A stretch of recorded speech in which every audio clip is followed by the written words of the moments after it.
अच्छा, आज हम क्लास लेते हैं सिक्स कंपाउंड कॉन्सोनेंट, यानी ये मजीद शॉर्टहैंड में हमारे पास 6 कंपाउंड कॉन्सोनेंट है। कंपाउंड कॉन्सोनेंट से मुराद यानी जब दो कॉन्सोनेंट एक ही जगह में आते हैं तो इसके लिए हम एक स्ट्रोक इस्तेमाल करते हैं। तो हमारे पास यानी मजीद 6 कंपाउंड कॉन्सोनेंट है। एक है यानी जब के डब्ल्यू या के यू या क्यू यू इस तरह के जो यानी कॉन्सोनेंट आते हैं तो इसको कहते हैं क्वा क्वा। एक है जी डब्ल्यू या जी यू इस तरह, तो इसको कहते हैं ग्वा क्वा ग्वा। एम पी या एम बी, एल आर इसको हम कहते हैं लार, आर आर इसको हम कहते हैं रर, और डब्ल्यू एच इसको हम कहते हैं वा। तो देखें जब ऐसे आवाज आते हैं क्वा क्वा, तो के डब्ल्यू के लिए या के यू के लिए या क्यू यू के लिए या क्यू डब्ल्यू के लिए हम एक अलहदा कॉन्सोनेंट इस्तेमाल करते हैं, इसको कहते हैं क्वा। इसके लिए हम ये कॉन्सोनेंट इस्तेमाल करते हैं। देखें ये जो लार जो हुक हम लगाते हैं ये के का स्ट्रोक है, और स्टार्ट में हम लार जो हुक लगाते हैं, जिस तरह हम शान हुक आखिर में लगाते हैं इस तरह ये हम लार जो हुक स्टार्ट में लगाते हैं। ये क्या है? ये इसको कहते हैं क्वा। ये क्वा क्या है? यानी स्ट्रोक है, कॉन्सोनेंट है। मिसाल के तौर पर हमारे पास एक लफ्ज है ये क्विक क्विक, तो इसमें ये क्या है? ये क्वा, ये साउंड आया है। तो क्वा के लिए ये स्ट्रोक इस्तेमाल करते हैं और के लिए अलहदा के का स्ट्रोक इस्तेमाल करेंगे। तो देखे ये क्वा, ये क्विक के लिए ये स्ट्रोक, ये इसके लिए, और के लिए फिर ये हम ये स्ट्रोक इस्तेमाल करते हैं। तो ये क्या हो गया? ये क्विक। क्या हो गया? क्विक। इंक्वायरी, तो ये इन है, और ये क्या है? ये क्वा। ये इसके लिए हम इस्तेमाल करते हैं। देखे ये इन और ये क्वा, ये इस तरह लार्ज हो है, और ये आर इंक्वायरी, ये इन ये क्वा और ये आर, ये क्या है? ये इंक्वायरी। यानी जो हम ये हम इस्तेमाल करते हैं क्वा के लिए क्वा। इसके लिए यानी कुछ और भी अल्फाज है, जिस तरह क्विकली, जिस तरह क्विट, जिस तरह क्वार्टर, जिस तरह इक्विपमेंट, रिक्वायर, रिक्वेस्ट वगैरह, इसके अलावा और भी अल्फाज है। अच्छा ये तो हो गया। इसके बाद है ग्वा ग्वा। अच्छा तो गे का जो स्ट्रोक है ये गे का स्ट्रोक है इस तरह, ये हम इस्तेमाल करते हैं, लेकिन इसके साथ साथ हम स्टार्ट में भी लार जो हुक लगाते हैं इस तरह। ये गे का स्ट्रोक है, इसके साथ लार जो हुक है, ये गे का स्ट्रोक है, इसके साथ लार जो हुक है। ये क्या है? ये ग्वा। ये क्या है? ग्वा। जिस तरह मिसाल के तौर पर ये क्या है? ग्वाम ग्वाम। तो देखें ये ग्वा और ये एम, ग्वाम ग्वाम, ऐसे जो साउंड आ रहे हैं। ग्वेल, ये क्या है? ग्वेल। तो देखें ये ग्वे और ये एल, ग्वेल। ये क्या है? ग्वेल। अच्छा ये तो आसान है। इसके अलावा और भी है, जिस तरह गल्फ या लिंग्विस्ट वगैरह वगैरह। ये तो हो गया। ये क्या है? ये स्ट्रोक है। ग्वा के लिए ये हम स्ट्रोक इस्तेमाल करते हैं, गा स्ट्रोक है, और स्टार्ट में हम लार जो हुक लगाते हैं। अच्छा ये हो गया। कुछ ऐसे अल्फाज होते हैं जो जिसमें एम पी या एम बी आते हैं एक ही जगह पे, तो इसको हम कहते हैं एम पी। ये क्या है? ये एम पी है। तो इसके लिए जो हम स्ट्रोक लिखते हैं, एम का स्ट्रोक लिखते हैं, लेकिन एम का स्ट्रोक हम हैवी लिखते हैं, बोल्ड लिखते हैं, इस तरह हम लिखते हैं। देखें ये हम इस तरह लिखते हैं, ये बोल्ड है। नॉर्मली जो हम एम के लिए स्ट्रोक लिखते हैं वो इस तरह हम लाइट लिखते हैं, ये लाइट है, लेकिन ये क्या है? ये बोल्ड है। तो ये एम पी या एम बी के लिए ये हम स्ट्रोक लिखते हैं। जिस तरह हमारे पास है कैंप। क्या है? कैंप। तो ये के और ये एम पी, कैंप कैंप। अच्छा ये है एम बॉडी, एम बॉडी। तो ये क्या है? यहाँ पर एम बी ये आया है। देखे तो ये एम बी और ये डी, एम बॉडी। ये एम बी और ये डी, ये क्या है? ये एम बॉडी। इंतहाई आसान है। अच्छा कुछ ऐसे अल्फाज आते हैं जिसमें एक ही जगह में ये साउंड आता है लार लार। तो लार के लिए जो एल का स्ट्रोक है वो हम हैवी लिखते हैं। एल का जो स्ट्रोक है वो हम हैवी लिखते हैं। इस तरह हम ये एल का स्ट्रोक नॉर्मली हम इस तरह लिखते हैं, इस तरह हम लिखते हैं। लेकिन जब लर आता है, ये क्या है? ये एल के लिए स्ट्रोक है, लेकिन जब लर है आर भी इसके साथ है, तो ये हम हैवी लिखते हैं इस तरह, ये लार।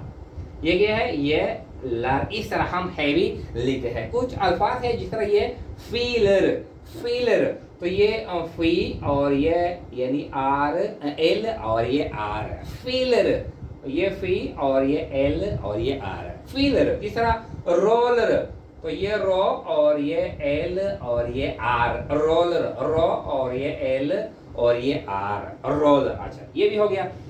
कुछ अल्फाज ऐसे होते हैं जिसमें आर, दो आर एक ही जगह में आते हैं, तो इसके लिए आर का जो नॉर्मली हम स्ट्रोक लिखते हैं, ये हम नॉर्मली किसके लिए लिखते हैं, ये आर के लिए हम लिखते हैं। लेकिन जो रार आता है, दो आर आता है, तो ये हम हैवी लिखते हैं इस तरह, ये हम बोल्ड लिखते हैं, हैवी लिखते हैं इस तरह। जिस तरह हमारे पास कुछ अल्फाज है, पुअरर, ये क्या है, पुअरर, तो ये पुआ और ये रार, तो ये क्या रिप्रेजेंट करता है, दो आर एक ही जगह में रिप्रेजेंट करते हैं, पुआ और ये रार, पुअरर। बियरर, तो ये बी और ये रार, बियरर, ये बी और ये रार, बियर, ये भी आसान है। कुछ अल्फाज ऐसे होते हैं जिसमें WH आता है, मिसाल के तौर पर when है, what है, where है, वगैरह वगैरह, वाइड है, तो इसमें WH आता है। तो वे के लिए यानी W के लिए नॉर्मली ये हम स्ट्रोक लिखते हैं, ये क्या लिखते हैं, ये नॉर्मली हम W के लिए स्ट्रोक लिखते हैं वे के लिए। लेकिन ये जो WH आता है, वह आता है, तो ये हम जो हुक है ये हम लार्ज लिखते हैं। किस तरह लिखते हैं, ये इस तरह हम लिखते हैं, लार्ज लिखते हैं। स्ट्रोक का जो लेंथ है बिल्कुल हम इस तरह लिखते हैं, लेकिन जो हुक है वो हम यानी लार्ज लिखते हैं। जिस तरह वेयर, तो देखें ये वे, ये WH के लिए ये वे और ये आर का ये स्ट्रोक वेयर, ये वे और ये आर का स्ट्रोक वेयर।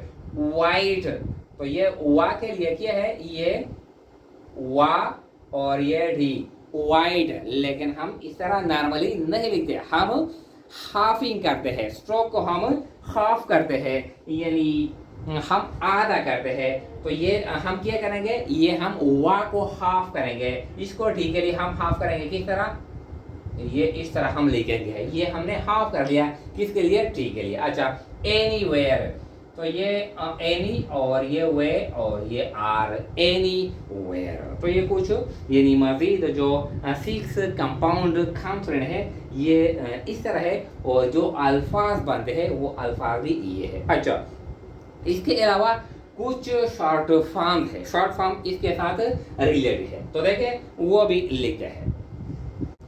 शॉर्ट फॉर्म में हमारे पास यानी पहला है यानी जो वे का ये जो WH, ये जब हम ये स्ट्रोक लाइन पर लिखते हैं, लाइन पर जब ये वे का स्ट्रोक इस तरह लाइन पे लिखते हैं इस तरह, तो इसका क्या मतलब है, इसका मतलब है ये वेदर है, वेदर। ये क्या है, ये हम इस्तेमाल करते हैं किसके लिए, ये वेदर। अच्छा, ये हो गया। इसके बाद है ये जो MP का या MB का स्ट्रोक हम लाइन के ऊपर लिखते हैं, क्या करते हैं, ये MP या MB का स्ट्रोक लाइन से ऊपर लिखते हैं इस तरह, देखें ये इस तरह, ये हम लाइन से ऊपर लिखते हैं। ये क्या है, ये दोनों के लिए है, MP और MB के लिए। ये तो इसका मतलब ये है, ये इम्पॉर्टेंट या इम्पॉर्टेंस दोनों के लिए हम लिखते हैं जब लाइन से ऊपर हो। अच्छा, इसी स्ट्रोक को MP का स्ट्रोक हो जब हम लाइन पे लिखते हैं इस तरह, जब हम इस तरह लाइन पे लिखते हैं तो इसका मतलब यह है इम्प्रूव या इम्प्रूव्ड या इम्प्रूवमेंट। लाइन पर जब हम लिखते हैं तो इसका क्या मतलब है, इम्प्रूव, इम्प्रूव्ड या इम्प्रूवमेंट। अच्छा, ये भी हो गया। ये जो MP का स्ट्रोक ये हम लाइन से ऊपर लिखते हैं इस तरह, MP स्ट्रोक और आखिर में S सर्कल, MP स्ट्रोक और आखिर में S सर्कल, तो इसका क्या मतलब है, ये हम इस्तेमाल करते हैं इम्पॉसिबल। क्या है, इम्पॉसिबल। अच्छा, ये भी हो गया। अच्छा, ये कहता है कि जब J का स्ट्रोक और L का हुक हम ये लाइन से ऊपर लिखते हैं इस तरह, ये हम हाफ भी करते हैं। J का स्ट्रोक हमने हाफ भी कर लिया और L हुक भी इसके साथ लगाया, तो इसका क्या मतलब है, चाइल्ड। क्या मतलब है, ये चाइल्ड, ये क्या है, ये चाइल्ड, लाइन से ऊपर है। अच्छा, जब J का स्ट्रोक हम हाफ करते हैं और इसके साथ R हुक भी लगाते हैं लाइन के ऊपर, R हुक इस तरह, इस तरह, तो इसका क्या मतलब है, इसका मतलब है चेयर्ड, क्या है ये चेयर्ड, लाइन से ऊपर है। अच्छा, जब इसी को चे का स्ट्रोक आर हो को हाफ करते हैं, लाइन पर लिखते हैं, तो इसका क्या मतलब है ये चेयर्ड, ये क्या है चेयर्ड, ये जो चेयर्ड है ये इसके लिए चेयर्ड, ये चेयर्ड, और ये जो है ये चेयर्ड, इस तरह ये इसके लिए हम ये इस्तेमाल करते हैं चेयर्ड। अच्छा, ये तो हो गया। इसके बाद है जब के का स्ट्रोक हम हाफ करते हैं और इसके साथ आर होक भी लगाते हैं इस तरह लाइन से ऊपर, तो ये क्या है ये एकार्ड, ये क्या है ये एकार्ड, एकार्ड या एकार्डिंग टू, एकार्ड या एकार्डिंग टू, दोनों के लिए हम ये इस्तेमाल करते हैं। अच्छा, ये हो गया। इसके बाद है ये कहता है कि अगर इसके साथ हम ये एकार्ड और ये इसके साथ इस तरह भी ये टिक लगाते हैं, तो इसका मतलब ये है अकॉर्डिंग टू दी, ये अकॉर्डिंग ये अकॉर्डिंग टू, ये जब हम लगाते हैं तो इसका मतलब ये है अकॉर्डिंग टू दी, दो यानी ये तीन अल्फाज है अकॉर्डिंग टू दी। अच्छा, फिर कहता है कि जब के का स्ट्रोक हम लाइन पर लेते हैं, हाफ करते हैं, आर होक भी लगाते हैं इस तरह, ये हमने हाफ भी कर लिया और आर होक भी लगा लिया, इसका मतलब यह है केयर्ड, केयर्ड। अच्छा, ये हो गया।